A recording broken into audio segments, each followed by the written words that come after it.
안녕하세요. 저는 서울에 사는 30대 중반의 여자입니다. 저는 오늘 전 남자친구와 파혼을 했던 이야기를 꺼내보려고 합니다. 예비 시어머니가 저를 마치 노비 다루듯이 부리셨거든요. 결국 도망치긴 했지만 제게는 아직도 끔찍한 기억으로 남아있어 그 이야기를 한번 해보도록 할게요. 저와 남자친구는 회사 선후배로 만났습니다. 남자친구는 회사 팀장님이었는데 처음에는 차가운 인상에 완전히 나쁜 놈인 줄 알았어요. 하지만 알고 보니 사람을 대할 줄 몰라서 조금 무뚝뚝했던 거고 사실은 누구보다도 따뜻한 마음을 가진 사람이더라고요. 그때부터 마음을 키워온 저는 팀장님께 고백을 했고 다행히도 팀장님 또한 제 마음을 받아주셔서 교제하게 되었습니다. 그렇게 저희는 1년간 행복하게 사귀었어요. 팀장님은 40을 바라보고 저 역시 30대 중반을 바라보기에 저희는 자연스럽게 결혼을 생각하게 되었죠. 저희 부모님은 회사 근처에 살기에 종종 인사를 드릴 수 있었지만 남자친구의 어머님은 논산에 사셔서 한 번도 찾아뵐 기회가 없었어요. 가끔 전화 통화를 하긴 했지만 통화만으로 예비 시어머니가 어떤 분인지 깨닫는 건 쉬운 일이 아니었죠. 그래도 다행스러운 건 예비 시어머니께서 저를 좋게 생각해 주신다는 점이었습니다. 남자친구는 예비 시어머니가 저를 많이 보고 싶어 한다고 하더라고요. 기분이 좋았던 저는 조만간 날짜를 잡고 찾아뵙자고 말했고 2달이 지나고 토, 일, 대체 휴일, 월 이렇게 3일을 쉴 수 있는 날이 있었는데 저희는 그 쉬는 날을 이용해 시어머니의 집에 다녀오기로 했어요. 그렇게 논산에 가기로 한 날짜가 다가왔고 2박 3일 동안 지내기로 한 저희는 짐을 챙겨 논산으로 떠났습니다. 남자친구의 차를 타고 고속도로를 달리는데 하늘도 푸르고 공기도 맑은 게 기분이 참 좋더군요. 논산에 도착한 저희는 번화가에 들러 장을 먼저 봤어요. 예비 시댁이 있는 곳은 논산에서도 외진 곳에 있는지라 대형마트가 없거든요. 그래서 저희 커플은 이것저것 먹을 것과 예비 시어머니께 드릴 음식을 챙겼답니다. 그런데 남자친구가 맥주와 막걸리를 박스째로 담기 시작하더군요. 시아버님께서 돌아가신지라 식구라고는 예비 시어머니뿐인데 왜 그렇게 많은 술을 챙기냐고 물었습니다. 저희 커플은 술을 그렇게 즐기지 않거든요. 아, 엄마가 사오라고 했어. 나 오랜만에 간다고 동네 어르신들 다 모인다고 하셨거든. 남자친구는 동네 어르신들이 작은 잔치를 여신다고 하더라고요. 별 말은 하지 않았지만 어쩐지 좀 불편했습니다. 예비 며느리인 제가 인사를 가는데 동네 어르신들을 초대하는 게 좀 그랬거든요. 심지어 남자친구는 마트 여성복 코너에 들러서 몇 가지 옷을 골라주었습니다. 입고 온 옷이 있는데 옷을 왜 사느냐고 물으니까 어르신들한테 잘 보이려면 그분들이 좋아하는 옷을 입어야 한다고 하더군요. 그러더니 요즘 사람들은 입지도 않을 촌스러운 옷들을 제 옷에 대보더군요. 예쁜 옷을 준비했는데 그걸 못 입게 하니까 신경질이 좀 났어요. 하지만 결혼하겠다고 말씀드리러 가는 자리인데 남자친구와 다투고 싶지는 않아 그냥 참았죠. 트렁크는 물론이고 뒷좌석까지 술을 가득 채운 저희는 예비 시댁이 있는 곳으로 향했습니다. 예비 시댁은 시골 속의 시골이라는 말이 딱 들어맞을 정도로 외진 곳에 있더군요. 그래도 사람의 손이 닿지 않는 그림 같은 풍경들을 보며 저는 두근거림을 느꼈습니다. 이렇게 아름다운 곳에선 산책만 해도 즐거울 것 같았고 이런 곳에 시집을 오면 낭만 있고 행복할 것만 같았거든요. 그렇게 설레는 마음을 담고 한참을 달린 저희는 파란 대문이 있는 곳으로 들어갔어요. 그곳 마당에 한 여자분이 서 계셨는데 딱 봐도 예비 시어머니라는 걸 깨달을 수 있었어요. 안녕하세요, 어머니. 병민 오빠 여자친구 이주란이라고 합니다. 그래. 아유, 네가 우리 병민이 각시 될 사람이구나. 정말 반갑다. 오느라고 고생 많았지? 예비 시어머니는 저를 아주 반갑게 맞이해 주셨어요. 심지어 끌어안아 등까지 토닥토닥 두드려 주시면서 말이죠. 예비 시어머니 품은 참 안락하더군요. 마치 다정한 외할머니의 품에 안겨있는 것 같았습니다. 사실 시골에서 뙤약볕을 맞으며 일하셔서 그런지 동년배인 저희 엄마보다 훨씬 나이 들어 보이기도 했어요.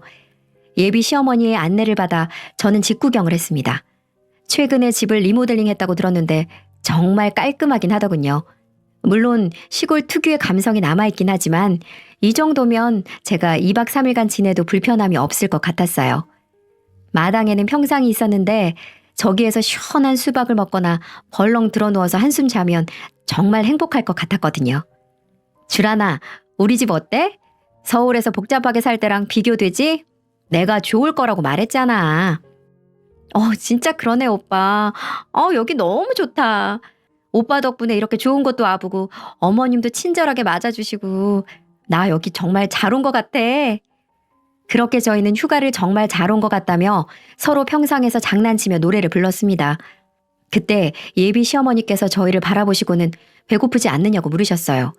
휴게소에서 뭘 먹긴 했지만 배가 고팠던 저는 출출하다고 말했습니다. 그러자 예비 시어머니께서는 염소 수육을 해주신다고 조금만 참고 쉬고 있으라고 말하시더군요. 솔직히 조금 꺼림칙했어요. 생각만 해도 비위가 상하기도 했고요. 염소 고기를 먹어본 적도 없지만 예비 시어머니께서 해주신다는 염소 수육은 직접 키우는 염소를 잡아다가 해주신다는 거였거든요. 하지만 그렇다고 싫다고 말할 수도 없었던 저는 초면부터 입장 난처하게 하면 예의가 아닌 것 같아 평소에도 자주 먹는다며 감사히 잘 먹겠다고 마음에도 없는 소리를 하고 말았죠. 물론 어머님께 잘 보이고 싶은 마음이 그때까진 컸으니까요. 그렇게 저는 겉으로는 웃으며 좋아하는 척 했지만 속으로는 제발 어머니 그냥 염소고기만은 제발 차라리 김치에 밥 말아 먹을게요. 이런 말을 하고 싶은 마음이 굴뚝 같았지만 결국은 아무 말도 못한 채 전 염소가 있는 어머님의 뒤를 따라갈 수밖에 없었어요. 그곳에 자그마한 염소 농장이 있더군요. 저런 걸 먹는 건가? 하고 생각하고 있는데 갑자기 예비 시어머니께서 울타리 안으로 들어가시더니 염소 한 마리의 뿔을 붙잡으시더군요. 자신의 미래를 아는 건지 염소는 발버둥을 치며 예비 시어머니의 소나귀에서 벗어나려 했어요. 그 모습을 보니 비위가 더 확 상해서 온몸이 털이 빠드득 서는 것 같았어요. 그래서 저는 도저히 안 될 것 같아 어머니께 말씀드렸죠. 어머니, 죄송하지만 염소 잡지 말고 저희가 사온 음식으로 먹으면 안 될까요? 어머님 드시라고 한우도 사왔는데 염소 지금 잡고 손질하려면 시간도 오래 걸리실 것 같은데. 염소가 괴성을 지르며 발악하는 걸 보고 싶지 않았던 저는 예비 시어머니에게 좋게 말씀드렸어요. 하지만 예비 시어머니는 어차피 이따 오실 동네 어르신분들 대접하려면 잡아야 한다. 그러니까 걱정하지 말어. 그리고 너도 염소고기 좋아한다며. 이렇게 멀리서 왔는데 내가 우리 며느리 될 사람한테 이런 것도 못 해주겠니? 라고 하시는 겁니다. 괜히 어머니께 마음에도 없는 소리를 해가지고는 반강제로 정말 염소고기를 먹어야 되는 처지가 된 거죠. 이래서 사람은 거짓말을 하면 벌을 받는가 봅니다. 어머니는 발을 질질 끄는 염소의 뿔을 붙잡고 울타리 바깥으로 끌고 나오시더라고요.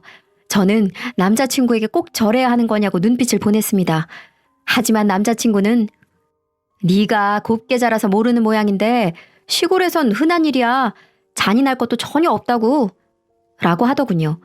심지어 예비 시어머니를 도와 염소를 끌고 갔고요. 차마 도축하는 장면을 눈뜨고 보지 못할 것 같은 저는 잠시 그 자리를 피해 있었어요. 아마 둘이 힘을 합쳐 염소를 도축했겠죠. 그 잔인한 장면을 상상하니 그때부터 이곳으로 휴가를 온 게 점점 후회가 되기 시작했답니다. 예비 시어머니와 남자친구는 가죽을 벗겨낸 염소를 펄펄 끓는 솥단지에 집어넣었어요. 조금 전까지 살아 움직이던 염소가 솥단지 안에서 잊고 있다고 생각하니 영 꺼림직하더군요. 하지만 문제는 그 다음부터였습니다.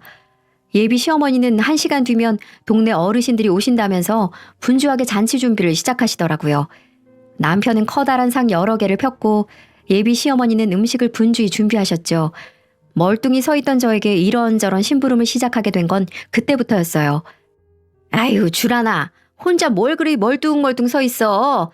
가서 동네 어르신들 맞이하게 상 좀 깨끗이 하나씩 닦어.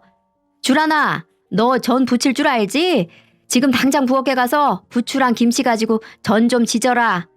어르신들 건강 생각해야 하니 절대 타지 않도록 잘 부쳐야 된다. 전 땀을 삐질삐질 흘리면서 전을 부치고 있다가 남친 어머니가 부르시면 금방 달려가서 심부름을 하고 또다시 불 앞으로 달려가곤 했습니다. 주란아, 내가 타지 않게 조심해서 전 부치라고 했잖니. 이렇게 음식을 못해서야 어떻게 시집을 오려고 그래. 너네 어머님은 30 넘도록 이런 것도 안 시켰다니. 아주 시집 안 보내려고 작정을 하셨구나, 니네 어머님은. 와, 정말 미쳐버리는 줄 알았습니다. 제가 이곳에 온 이유는 단지 어머니께 결혼 전에 인사를 드리러 온 죄밖에 없는데 내가 무슨 이 집 종도 아니고 이것저것 시킬 수가 있나요?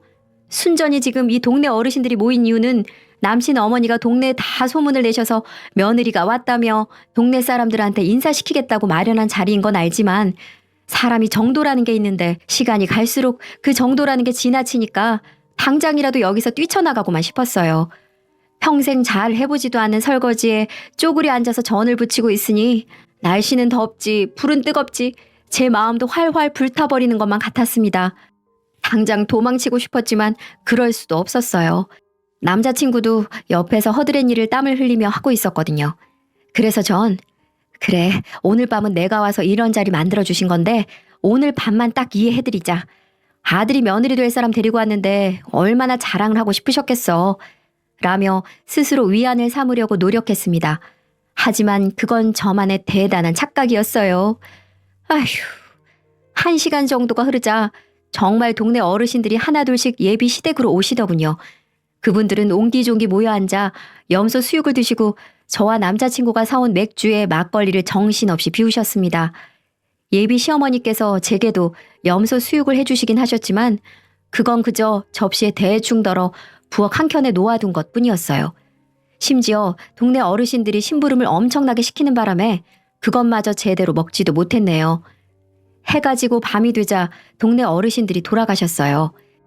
그분들의 틈바구니에 껴서 막걸리를 잔뜩 들이키시던 예비 시어머니는 산더미 같은 설거지를 두고서 술에 취한 채 그냥 마당 평상에서 주무시더라고요.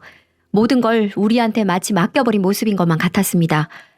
그래서 어쩔 수 없이 남친이랑 또 서서 설거지를 하기 시작할 수밖에 없었죠. 이게 웬 고생인지 모르겠더라고요. 남친과 함께 설거지와 뒷정리까지 끝내고 나니 자정을 훌쩍 넘겼더라고요. 자정을 넘겨서야 뒷정리를 끝낸 저희는 피곤한 나머지 눕자마자 바로 골아떨어지고 말았습니다. 얼마나 그날이 악몽 같았으면 꿈에서도 마치 현실처럼 내가 계속 기계처럼 어머니 시중을 들고 있는 것 같았어요. 다음날 아침 깊은 잠에 빠져들고 있을 때쯤 누군가가 저를 흔들어 깨우는 겁니다. 처음에는 남자친구인 줄 알고 오빠 나 너무 피곤해서 그런데 조금만 더 잘게. 몸이 너무 무거워서 지금 못 일어나겠어.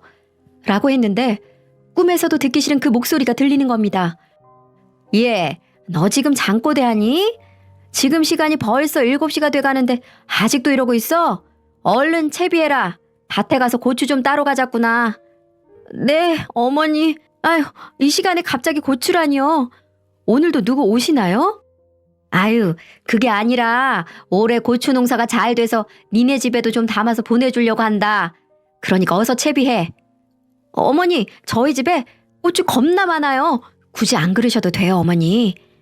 뭘 안 그래도 돼. 사돈들 분들인데 이 시애미가 키우는 고추 좀 보내주는 거는 사돈간의 정으로 보내준다는 건데 잔말 말고 어서 일어나. 그리고 이거 입고 10분 뒤에 나와라. 어머니! 어머님이 주신 거는 정말 말로만 들었던 몸빼 바지였어요. 알록달록 색상이 섞인 그 몸빼 바지 말이에요. 30평생 살면서 단 한 번도 입어본 적이 없었는데 대단한 시어머니 되실 분 때문에 전 그 몸빼 바지를 입고 있는 처지까지 되어버렸죠. 기가 찼지만 밭일하는데 제 옷이 더러워지는 게 싫어서 일단 입긴 입었어요. 그렇게 시어머니와 밭으로 향하는데 남자친구는 코를 드르렁드르렁 고는 소리가 들리더군요. 그걸 듣는데 자기 자식은 놔두고 왜 남의 자식을 고생시키시는 거야? 이런 생각이 들었지만 제 손을 잡고 언제 그랬냐는 듯 다정하게 밭으로 데리고 가는 모습을 보니 전 더 이상 어쩔 도리가 없었답니다.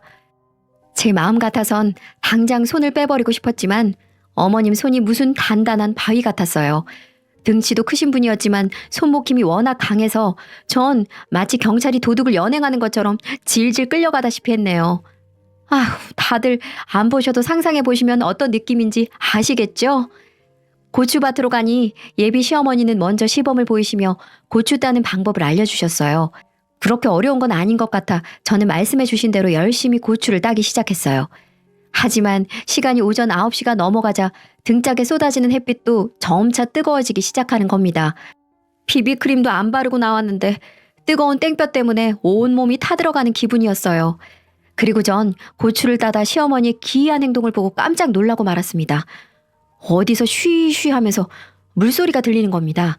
그래서 얼굴을 돌렸더니 세상에나 어머님이 저를 보며 씩 웃으시면서 밭에서 오줌을 싸고 있는 겁니다. 아유 얘야, 시골에서는 다 급할 때 이렇게 싸. 그러니까 이해하렴. 너도 마려우면 눈치 보지 말고 얼른 싸고. 얼마나 시원한지 몰라.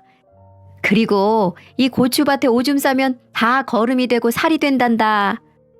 헐. 실실 웃으면서 제게 말하는 어머님의 모습을 보고 황당하고 어이가 없었어요. 아무리 앞으로 내가 자주 볼 사이이고 며느리 될 사람이라고는 하지만 우린 어제 살면서 처음 보는 인간관계였거든요. 그런데 어떻게 제 앞에서 그럴 수가 있는지 그런 어머니를 보고 앞으로 제 인생이 지옥문이 열리는 것만 같았습니다. 그리고 처음에는 우리 친정에 보내줄 고추만 따겠다던 시어머니는 한참이 지나도록 그만하자는 소리를 하지 않는 거예요. 들어보니 내일 시장에서 장이 열리는데 이 고추들을 시장에 팔아야 하니 조금만 더 따자는 것이었어요. 아휴, 그 말은 친정에 고추 보내자고 했던 말이 일종의 시장에 고추를 팔기 위한 미끼를 던져서 자고 있는 절 기어코 데리고 왔던 거였습니다. 정말 너무 얄밉고 어쩜 저렇게 꼴불견일 수가 있는지 한 번만 더 건들면 정말 폭발해버릴 것만 같았어요. 하지만 제 얼굴을 보고 상황 파악이 되셨는지 곧바로 내려가자고 하시더군요. 정말 눈치 빠른 배겨시 같았어요. 그렇게 저희는 집으로 내려올 수 있었어요. 수북하게 쌓인 고추들을 본 남자친구는 대충 상황을 파악했는지 예비 시어머니에게 말했죠. 엄마, 뭐하러 주란이를 일찍 깨워서 밭에 데려갔어? 어제 엄마 술 취해서 잠들 때 주란이가 다 치우고 새벽에서야 잠들었단 말이야. 그리고 이 고추는 또 뭐야? 서울 가면 마트에 이런 고추 널렸는데 주란이가 여기 인사드리러 온 거지 막노동하러 온 거 아니잖아. 그렇게 말하면서 시어머니에게 언성을 높이는 겁니다. 그래서 그 앞에서 무안했던 저는 아니야 오빠, 전혀 힘들지 않던데 뭘. 어머니랑 산책도 할 겸 잠깐 갔다 온 거야. 그러니까 너무 어머니께 그러지 마. 라고 또다시 마음에도 전혀 없는 소리를 하고 말았습니다. 그러자 시어머니는 거봐, 내가 뭘 고생을 시켰다는 거야. 미리 일 배워놔서 나쁠 것 없잖아. 설마 이 늙은이 보고 평생 밭일 하라는 게냐? 너네들이 틈나는 대로 와서 이 애미 일을 도와줘야 할 거 아니야. 어디 고추밭뿐이니? 밭에 당근이랑 무도 다 재배해야 하는데. 헐, 일 배워서? 그럼 나보고 시간 날 때마다 오라는 거야? 그리고 고추 말고 당근은 또 뭐고 무는 뭐야? 나 평생 이 집에서 종노릇 해야 되는 거야? 생각만 해도 너무 끔찍했어요. 마치 이 집에 시집 오면 며느리로 들어온 게 아니라 그 말로만 들었던 고통의 시집살이를 해야 될 것 같은 느낌이 들기 시작하더군요. 그렇게 조금 쉬다가 저녁 먹을 때쯤이 되었습니다. 예비 시어머니는 저녁 때 저희가 사온 한우를 구워 먹자며 깻잎을 따러 가자고 하셨어요. 가기 귀찮았지만 깻잎을 따봤자 얼마나 따겠나 싶어 따라갔습니다. 그런데 혹시나가 또 역시나라고 손이 큰 예비 시어머니는 깻잎을 수백 장이나 따시더군요. 입은 셋인데 뭘 그렇게 따나 욕심도 참 많다 싶었어요. 그렇게 저와 예비 시어머니는 깻잎을 따와 물에 씻었어요. 그런데 갑자기 한 남자분이 대문을 거칠게 밀며 들어오시더군요. 김씨 아줌마 있어? 김씨는 다름 아닌 예비 시어머니를 지칭하는 말이었어요. 그걸 아는 예비 시어머니가 나가보시더군요. 아니 김씨 아줌마, 혹시 아줌마가 밭에 있던 깻잎 다 따갔어? 공동으로 쓰는 깻잎을 그렇게 싹쓸이해 가면 어떡해? 남자분은 공용으로 사용하는 텃밭의 깻잎을 전부 털어가면 남들은 대체 뭘 먹냐고 따졌어요. 공동 텃밭인지는 몰랐지만 저 역시 남자분의 말씀에 동의하는 바였습니다. 다 먹지도 않을 깻잎을 수백 장이나 땄으니까요. 그런데 예비 시어머니 항변이 정말 우습더라고요. 아니, 우리 집에서 딴 건 맞아요. 근데 내가 간 게 아니라 우리 며느리를 시켰거든. 내가 고기 먹을 때 좀 먹자고 깻잎 따오라고 시켰는데 그걸 다 따왔지 뭐예요. 내가 참 기가 막혀서 아유 미안해요. 내가 안 그래도 한 소리 했어요. 세아가 너 좀 나와봐라. 예비 시어머니는 잘못을 다 제 탓으로 돌리는 건 물론 심지어 저를 불러내 대신 사과까지 시키더군요. 어처구니가 없었지만 사실을 밝혔다간 더 난리가 날 것 같아 저는 제가 저지르지도 않은 죄에 대해 사과를 드렸습니다. 아니, 그 젊은 아가씨가 뭘 그리 욕심이 많아요. 공룡이고 아니고 간에 먹을 만큼만 따가야지. 서울에 살아서 그런가 절약을 몰라 절약을. 남자분은 제게 호통을 치셨습니다. 저는 바보처럼 굽신거렸고요. 그렇게 남자분은 한참이나 잔소리를 하시다가 돌아가셨어요. 상황이 끝난 후 예비 시어머니를 쳐다봤지만 예비 시어머니는 모른 척하며 다시 저녁 준비를 하시더군요. 아, 진짜 마음 같아선 밥상이고 뭐고 다 엎은 다음에 집으로 당장 돌아가고 싶었어요. 그렇게 다음 날이 되었습니다. 이곳에 온 동안 노동만 했던 저는 이틀 동안 본의 아니게 어머니 일을 도와주느라 온몸이 성하지 않은 데가 없었어요. 얼굴은 촌년처럼 까맣게 탔지, 팔에는 어디서 찍혔는지 멍이 다 들었지, 발은 퉁퉁 부어서 물집 생기려고 하지, 아주 죽을 것만 같았어요. 그래서 마지막 날인데 오늘만은 일을 안 시키겠지 했는데 저 멀리서 점점 검은 그림자가 퍼걱퍼걱 걸어오는 소리가 들렸습니다. 그리고 문을 열더니 주란아, 어서 채비하거라. 오늘은 나랑 고추랑 당근 팔러 가자. 아우, 정말. 이번에는 무려 새벽 6시였어요. 오늘 장날이라는 거 어제 말했지? 어서 서둘러 좋은 자리 차지하려면 지금 바로 나가야 돼. 정말 저승사자보다 더 듣기 싫은 소름 끼치는 목소리였어요. 도저히 이러고는 제가 제명에 살지 못할 것만 같았죠. 다시 한번 몸빼바지를 건네준 어머니에게 대놓고는 말을 하지 못할 것 같고 저는 머리를 굴리기 시작했습니다. 어떻게든 이곳에서 빠져나가야만 했으니까요. 그래서 전 어머니께 일단 알겠다고 말하고는 오늘은 샤워 좀 해야 할 것 같다고 말하며 빨리 씻고 나온다고 말을 한 뒤 바로 화장실로 향했습니다. 그리고는 물소리 나게 수도꼭지만 틀어놓고 전 제 휴대폰으로 카카오 콜택시를 호출하기 시작했어요. 아무리 시골이라고는 하지만 조금만 가면 읍내고 시내이니까 금방 잡힐 수도 있을 것 같았어요. 그렇게 전 제발 택시가 잡히기만을 간절히 기도하고 기도했습니다. 그리고 제게 날라온 문자 한 통. 23분 뒤 도착. 네, 맞아요. 23분 뒤에 이곳에 도착을 한다는 문자였어요. 그래서 전 어떻게든 그 순간부터 23분을 버텨야만 했습니다. 버티지 않으면 전 꼼짝없이 시어머니한테 잡혀서 시장에 가서 고추를 팔게 되는 신세가 될 테니까요. 어머님은 화장실 문을 세게 두드리면서 아니, 얘가 시간 없다니까 대충 씻고 나올 것이지 왜 이렇게 오래 걸리니? 라며 자꾸 재촉을 하셨습니다. 그 23분이 마치 2시간도 넘는 것 같았어요. 그렇게 기다리고 있다가 조용히 화장실 밖으로 나오니 어머님이 안 보이는 겁니다. 보니까 다른 집안일을 제가 씻고 있는 동안 하고 있는 것 같았어요. 전 그때를 노리고 제 짐도 버려둔 채 쏜살같이 호출한 택시를 타기 위해 뛰어나갔습니다. 그 순간에는 짐이고 뭐고 남편도 다 필요 없었어요. 무조건 이 집에서 나가야만 한다는 생각만 갖고 있었으니까요. 그렇게 전 어머니 몰래 그 지옥 같은 곳에서 빠져나갈 수 있었고 구사일생으로 택시를 탈 수 있었습니다. 왜 직접 말하지 않고 그렇게까지 했냐고요? 그렇게 말을 했다가는 시어머니 그리고 남편과 인상 붉히면서 언쟁을 했을 게 뻔하니까요. 그제야 제가 떠난 걸 눈치챘는지 남자친구에게서 전화가 미친 듯이 걸려오더군요. 주란아, 어디야? 아우, 대체 어디야? 왜 말도 없이 사라졌어? 나 지금 서울 가는 길이야. 뭐? 서울? 지금 서울 가고 있다고? 그래. 오빠랑 오빠네 엄마 꼴도 보기 싫어서 올라가는 길이야. 덕분에 여름 휴가 아주 잘 보내고 간다.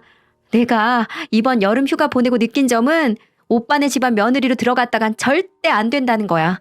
며느리로 들어갔다간 아주 평생 일만 하다 죽을 것 같아. 저는 며칠간의 노동으로 인해 느꼈던 서름을 다 토해냈어요. 그러자 남자친구는 아무리 그래도 예의도 없이 그렇게 가는 게 어딨어. 인사라도 하고 가든지. 넌 가정교육을 그렇게 배웠니? 라고 말을 하는 겁니다. 분명 자기도 자기네 집 가서 내가 생고생하는 거 눈으로 봤을 텐데 우리 집 가정교육 예의 운운하며 본인 시어머니 편을 드니까 역시 그 어머니의 그 나물이라는 생각이 들었어요. 그래서 나 오빠랑 결혼 안 해. 아니, 못하겠어.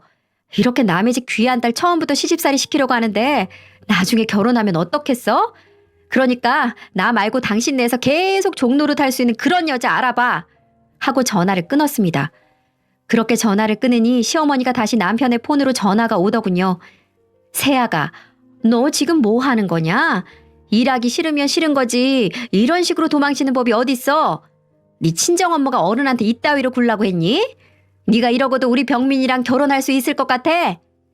예비 시어머니는 화가 잔뜩 많이 나신 듯 언성을 높이시며 제 잘못을 꾸짖으시더군요. 하지만 저 역시 물러서지 않았어요. 이미 그 집안에 대한 정은 떨어질 대로 떨어진 상황이었거든요. 어머니, 아니지. 결혼 엎었으니까 이제 어머님도 아니지. 아줌마, 내가 진짜 어이가 없어서 할 말은 해야겠어요. 아니, 제가 그쪽 며느리예요? 그냥 인사 간 것뿐인데 그렇게 부려먹는 법이 어딨어요? 그리고 우리 엄마가 이렇게 하라고 가르쳤냐고요? 네, 그래요. 기본도 모르는 무개념 인간한테는 이렇게 해주라고 배웠어요. 됐어요? 그러니까 더 이상 연락하지 마시고 그쪽 일해줄 며느리 구할 생각이나 하세요. 그리고 남자친구한테 결혼 안 한다고 통보했습니다. 다시는 전화하지 마요. 알겠어요? 정말 구역질 나니까. 야, 너 지금 뭐라고 했니? 너? 이렇게 자꾸 말하려는 소리를 듣고 전화를 제가 일방적으로 끊어버렸어요. 전화를 끊고도 벨이 계속 울렸지만 저는 절대로 받지 않았어요. 어차피 끝난 사이기에 더 이상 기운 빼고 싶지도 않았거든요. 답 없는 인간들하고 입씨름하는 것조차 환멸이 났고요. 며칠 후 회사에서 만난 남자친구는 자기가 잘못했다고 빌더군요. 심지어 제가 원하기만 하면 예비 시어머니가 사과하게 만들 의향도 있다고 하더군요. 하지만 저는 그 집안에 대해 학을 뗀지라 싫다고 말하고 돌아섰습니다. 그 이후로도 남자친구는 계속해서 매달렸지만 저는 그 사람을 용서하지 않고 다른 사람을 만났어요. 구청에서 일하는 공무원을 소개로 만났거든요. 이 사람은 양친이 공무원으로 일하시다가 은퇴하신 분들이셨죠. 꼬박꼬박 나오는 연금으로 사시는 분들이라 농사 같은 걸 지을 이유도 없는 분들이었고요. 그 사실을 알게 된 전 남자친구는 괴로워하며 퇴근 후 매일 술을 마시러 가더니 얼마 후에 퇴사를 하더군요. 회사 동료를 통해 들으니까 다른 사람과 만나는 제 모습을 보는 게 너무 힘들었다는 게 퇴사 이유였어요. 조금 안쓰럽다는 느낌이 들었지만 그 감정도 오래가지 않더군요. 회사도 전 남자친구를 금세 잊었고요. 지금 저는 새로 사귄 남자친구와 양가의 결혼 허락을 받으러 다니고 있어요. 예비 시부모님이 저를 굉장히 예뻐하시는 덕분에 결혼은 문제없이 진행될 것 같네요. 저도 이제 과거의 나쁜 기억은 다 잊고 곁에 있는 사람과 미래를 꾸려야겠습니다. 지금까지 긴 사연 들어주셔서 감사합니다. 행복하세요.